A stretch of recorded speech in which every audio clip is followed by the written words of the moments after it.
So our today's topic is the living world. ठीक है, ये क्लास 11 का फर्स्ट चैप्टर है। तो चलिए हम पढ़ते हैं इसे। तो लिविंग वर्ल्ड के अंदर में मेनली 4 टॉपिक्स है। ठीक है, 4 टॉपिक्स है। What is living, diversity of living world, taxonomic categories and taxonomic aids. ठीक है, तो फर्स्ट क्वेश्चन जो द लिविंग वर्ल्ड सुनने के बाद आता है वो है कि व्हाट इज लिविंग, जो हमारा फर्स्ट टॉपिक भी है। तो लिविंग क्या है?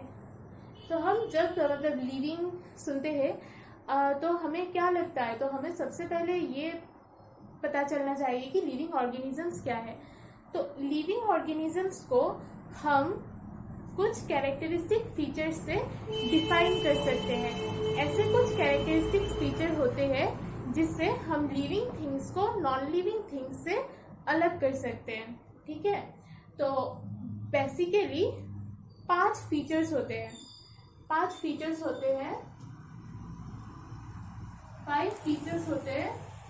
क्या क्या है वो? पहला है ग्रोथ। ठीक है, हर लिविंग ऑर्गेनिजम्स क्या करते हैं? ग्रो करते हैं। Secondly, all living organisms reproduce. Third है, हर लिविंग ऑर्गेनिजम्स मेटाबॉलिज्म शो करते हैं। और फोर्थ है सेलुलर ऑर्गेनाइजेशन। और जो फिफ्थ है वो है कॉन्शियसनेस। हर लिविंग ऑर्गेनिजम्स क्या होते हैं? कॉन्शियस होते हैं। हम इन 5 टॉपिक्स के ऊपर थोड़ी देर बाद डिस्कस कर रहे हैं। हमें पहले अपना जो 4 पॉइंट है वो हमें पहले इंट्रोड्यूस करना है। उसके बाद हम लोग ईच एंड एवरी पॉइंट को अच्छे से डिस्कस करेंगे। ठीक है, तो फर्स्ट पॉइंट लिविंग आपको समझ में आया होगा। लिविंग थिंग्स हम नॉन लिविंग थिंग्स से डिफरेंशिएट करने के लिए हमारे पास 5 फीचर्स होते हैं। तो हम इसके बारे में थोड़ी देर बाद डिस्कस कर रहे हैं। हमारा सेकेंड टॉपिक है डाइवर्सिटी इन लिविंग वर्ल्ड। इस चैप्टर में द लिविंग वर्ल्ड में हमारा सेकेंड टॉपिक है डाइवर्सिटी इन लिविंग वर्ल्ड। तो डाइवर्सिटी इन लिविंग वर्ल्ड का मतलब क्या होता है? डाइवर्सिटी का दूसरा मतलब होता है, या फिर सिनोनिम आप बोल सकते हैं, वैरायटी। ठीक है, जो वैरायटी होता है। तो डाइवर्सिटी इन लिविंग वर्ल्ड को हम अगर एक वर्ड में बोलना चाहिए तो हम लोग बायोडाइवर्सिटी भी कह सकते हैं। मतलब जितने लिविंग ऑर्गेनिजम्स हैं उनके नंबर और उनके वैरायटी। हम अपने जब आसपास में देखते हैं तब हमें बहुत तरह के लिविंग ऑर्गेनिजम्स दिखाई देते हैं और हर कोई सेम हैबिटेट में भी नहीं रहता है।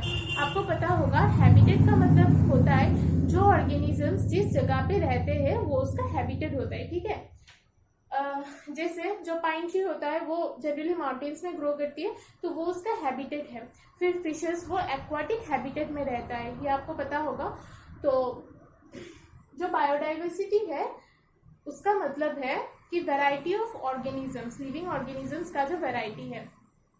तो अभी इतना सारा वैरायटी है लिविंग ऑर्गेनिज्म का, तो ये मतलब उन्हें कैटेगराइज करना बहुत ही डिफिकल्ट होगा। हमारा नेक्स्ट पॉइंट है टैक्सोनॉमिक कैटेगरीज। तो देखिए टैक्सोनॉमिक कैटेगरीज, फर्स्ट में मैं आपको टैक्सोनॉमी का मतलब समझाती हूँ। टैक्सोनॉमी के अंडर में 2 इम्पोर्टेंट पॉइंट आता है, नेमिंग एंड क्लासिफिकेशन। तो नेमिंग, देखिए अब हमारे आसपास में इतने सारे जानवर है, पक्षी है, फूल है, पौधे है, तो उन सब का नेमिंग करना बहुत जरूरी है। हमारे सबके पास में क्या होता है? एक लोकल नेम होता है। पर अक्सर क्या होता है, अगर हम लोग किसी दूसरे कंट्री में जाए या फिर इनफैक्ट अगर हम लोग किसी दूसरे स्टेट में भी जाए तो अक्सर क्या होता है, लोकल नेम में मैच नहीं करते हैं। तो ये समझाना दूसरों को मुश्किल हो जाता है कि हम लोग किस प्लांट या फिर किस एनिमल के बारे में बात कर रहे हैं, क्योंकि हर जगह का लोकल लैंग्वेज जो है वो सेम नहीं होता है। तो इसीलिए साइंटिस्ट ने क्या किया, साइंटिस्ट ने ये टैक्सोनॉमी बनाया और उसमें नेमिंग और क्लासिफिकेशन घुसाया। तो देखिए नेमिंग में क्या होता है, हर ऑर्गेनिज्म को नेम किया जाता है। ठीक है, और क्लासिफिकेशन में क्या होता है, हर ऑर्गेनिज्म को क्लासिफाई किया जाता है। तो अभी क्लासिफाई कैसे करेंगे, कुछ मतलब फीचर्स होते हैं जिसके अंडर उन्हें क्लासिफाई किया जाता है। जैसे एनिमल्स के लिए सेपरेट क्लासिफिकेशन होता है, प्लांट्स के लिए सेपरेट क्लासिफिकेशन होता है, ऐसे हर चीज को क्लासिफाई किया जाता है टैक्सोनॉमी के अंडर में। तो टैक्सोनॉमी में मेनली दो ही चीज होता है, नेमिंग एंड क्लासिफिकेशन, और क्या होता है, identification. Naming, classification and identification, इसके बारे में हम लोग बाद में डिस्कस करेंगे। पहले हमें इंट्रोड्यूस करेंगे हैं। तो टैक्सोनॉमिक कैटेगरीज क्या है, देखिए टैक्सोनॉमिक कैटेगरीज समझाने के लिए टैक्सोनॉमी जो है वो उसमें क्या क्या आता है, नेमिंग, क्लासिफिकेशन एंड इंट्रोडक्शन। तो अभी उन हर प्लांट्स एंड एनिमल्स को कुछ कैटेगरीज के अंदर में घुसाया जाता है, जैसे kingdom, phylum, division, class, order, genus, species. ये सब जो है ये सब है टैक्सोनॉमिक कैटेगरीज। ठीक है, टैक्सोनॉमिक कैटेगरीज क्या है, part of taxonomic arrangement. Taxonomic arrangement जो है उसका एक पार्ट है टैक्सोनॉमिक कैटेगरी। टैक्सोनॉमिक कैटेगरी के बारे में हम लोग थोड़ी देर बाद में डिस्कस करेंगे। और फिर हमारा इस चैप्टर का लास्ट टॉपिक जो है वो है टैक्सोनॉमिक एड्स। ठीक है, तो टैक्सोनॉमिक एड्स क्या है, collection of sample which help in identification. तो बहुत सारी चीजें हैं जो हमें आइडेंटिफिकेशन में हेल्प करती है, जैसे हर्बेरियम।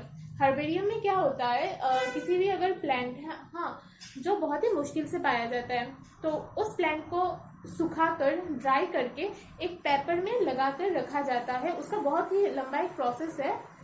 तो जब हम लोग किसी भी प्लांट को हर्बेरियम में रखते हैं तो बाद में अगर उस प्लांट के फैमिली का कोई भी दूसरा प्लांट हमें मिले तो हमें उनका जो कैरेक्टर्स है उन्हें मैच करने में इजी होता है। तो टैक्सोनॉमिक एड्स जो है वो जनरली हेल्प करता है, किसमें हेल्प करता है, क्लासिफिकेशन में। ठीक है, क्लासिफिकेशन में हेल्प करता है टैक्सोनॉमिक एड्स। टैक्सोनॉमिक एड्स के एग्जांपल्स है botanical garden, herbarium sheets, museum, zoological parks etcetera. ये सब है हमारे टैक्सोनॉमिक एड्स के एग्जांपल्स। ठीक है, तो अभी हम लोग डीप में डिस्कशन स्टार्ट करेंगे। तो हम लोग पहले हमारा first topic what is living, what is living, इस पे हम लोग डिस्कस करेंगे।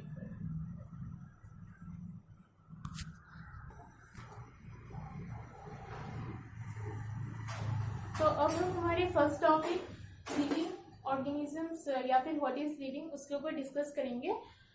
तो लिविंग ऑर्गेनिजम्स के कुछ कैरेक्टरिस्टिक फीचर है, जैसा कि मैंने पहले बोला था, जिससे हम उन्हें जो नॉन लिविंग थिंग्स है उससे डिफ्रेंशिएट कर सकते हैं। ठीक है, तो हमारे पास 5 फीचर्स है जिससे हम लोग लिविंग ऑर्गेनिज्म और नॉन लिविंग ऑर्गेनिज्म में डिफ्रेंशिएट कर सकते हैं। तो हमारे पास फर्स्ट फीचर वो क्या है, ग्रोथ। ग्रोथ हमारा फर्स्ट फीचर है। ग्रोथ का मतलब आप समझते होंगे, ग्रो करना। जब कोई भी चीज अपने मास से ग्रो करता है या फिर सेल मास से ग्रो करता है तब हम उसे क्या कहते हैं, हम उसे ग्रोथ कहते हैं। हमारे पास सेकंड फीचर है रिप्रोडक्शन। तो हर जो लिविंग ऑर्गेनिजम्स होता है वो रिप्रोड्यूस करते हैं। ठीक है, तो हर लिविंग ऑर्गेनिज्म क्या करते हैं, ग्रो करते हैं, और हर लिविंग ऑर्गेनिज्म क्या करते हैं, रिप्रोड्यूस करते हैं। हमारे पास थर्ड है मेटाबॉलिज्म। हमारे हर किसी के बॉडी में क्या होता है, मेटाबॉलिज्म होता है। हर लिविंग ऑर्गेनिज्म में क्या होता है, मेटाबॉलिज्म होता है। फिर हमारे पास आता है सेलुलर ऑर्गेनाइजेशन। हर लिविंग ऑर्गेनिज्म का क्या होता है, एक डेफिनेट सेलुलर ऑर्गेनाइजेशन रहता है।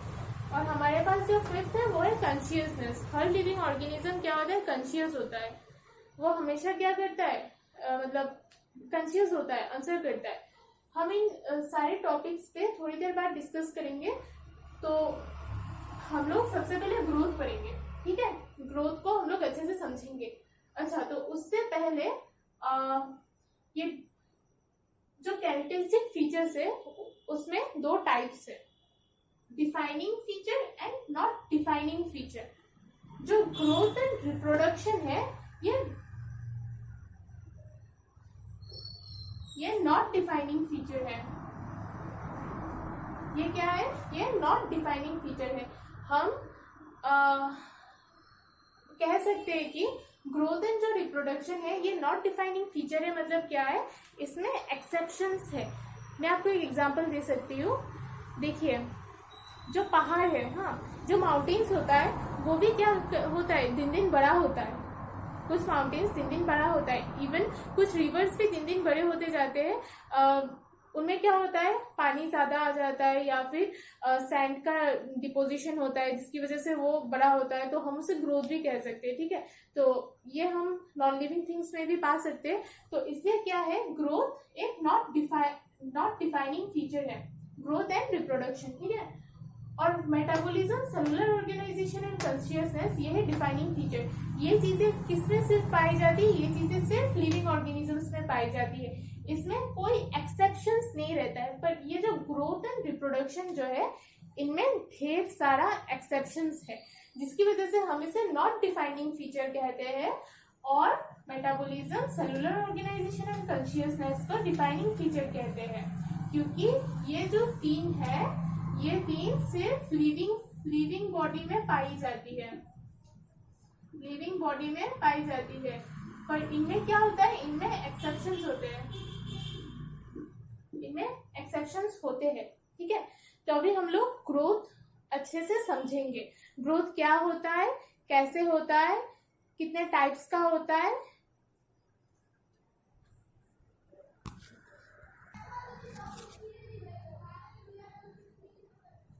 तो ग्रोथ क्या है, एक नॉट डिफाइनिंग फीचर है। ठीक है, तो ग्रोथ का मतलब क्या है, ग्रोथ का मतलब है इंक्रीज इन मास। जब किसी भी चीज का बॉडी मास में इंक्रीज होता है तब हम उसे क्या कहते हैं, तब हम उसे ग्रोथ कहते हैं। ठीक है, तो अभी हम लोग समझेंगे कि ग्रोथ क्यों होता है, रीजन क्या है ग्रोथ का।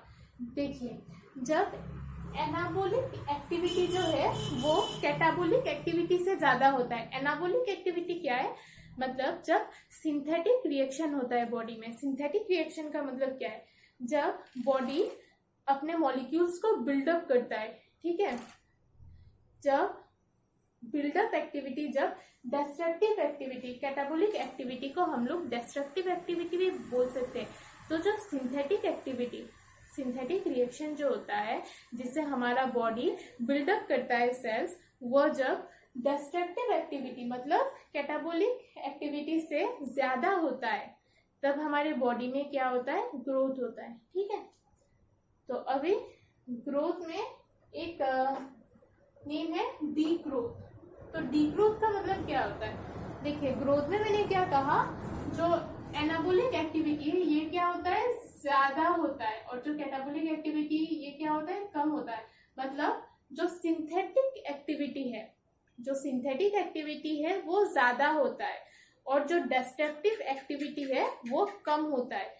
किसमें, ग्रोथ में। बट डी ग्रोथ में क्या होता है, डी ग्रोथ में बिल्कुल उल्टा होता है। यहाँ पे क्या होता है, जो एनाबोलिक एक्टिविटी है वो लेस होता है कैटाबोलिक एक्टिविटी से।